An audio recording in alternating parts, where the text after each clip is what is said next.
Taste the Daily.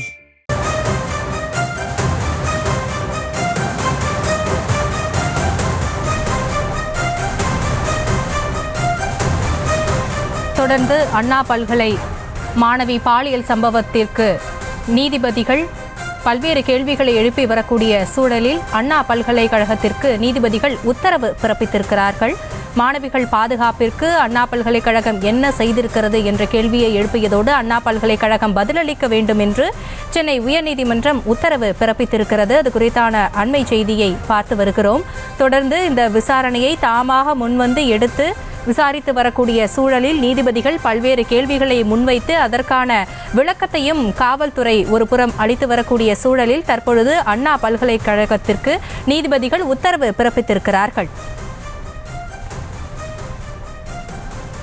மாணவிகள் பாதுகாப்பிற்கு அண்ணா பல்கலைக்கழகம் என்ன செய்துள்ளது என்ற கேள்வி எழுப்பியதோடு மேலும் இது குறித்து பதிலளிக்க வேண்டும் என்று சென்னை உயர்நீதிமன்றம் உத்தரவு பிறப்பித்திருக்கிறது. பாரிகார்த்திக், இது குறித்து பேசலாம். அண்ணா பல்கலைக்கழகம் இதுவரை மாணவிகளின் பாதுகாப்பிற்கு என்ன செய்துள்ளது, மேலும் இதற்கான பதிலளிக்க வேண்டும் என்று நீதிபதிகள் உத்தரவு பிறப்பித்திருக்கிறார்கள். இது குறித்து பல்லாயிரக்கணக்கான மாணவர்கள் படிக்கும் அந்த இந்தியாவிலே மிகவும் பழமையான அதே போல தமிழகத்தின் முதன்மை பல்கலைக்கழகமாக இருக்கக்கூடிய அண்ணா பல்கலைக்கழகத்தில் படிக்கும் மாணவர்கள் பல்வேறு மாநிலங்கள் மட்டுமல்லாது தமிழ்நாட்டிலிருந்து அனைத்து மாவட்டங்களிலும் முதன்மையாக பல்கலைக்கழகம் என்ற அடிப்படையில் தான் இங்கு வந்து படிக்கிறார்கள்.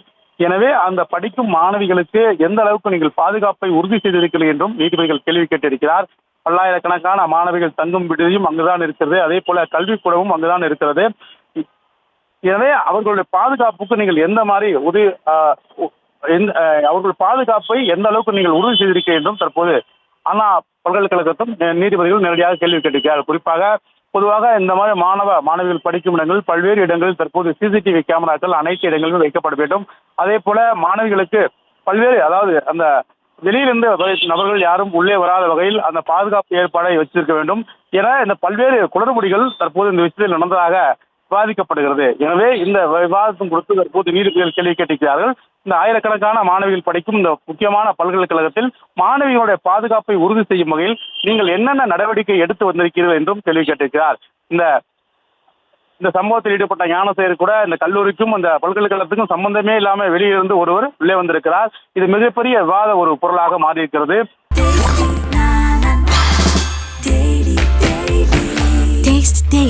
Taste the Daily.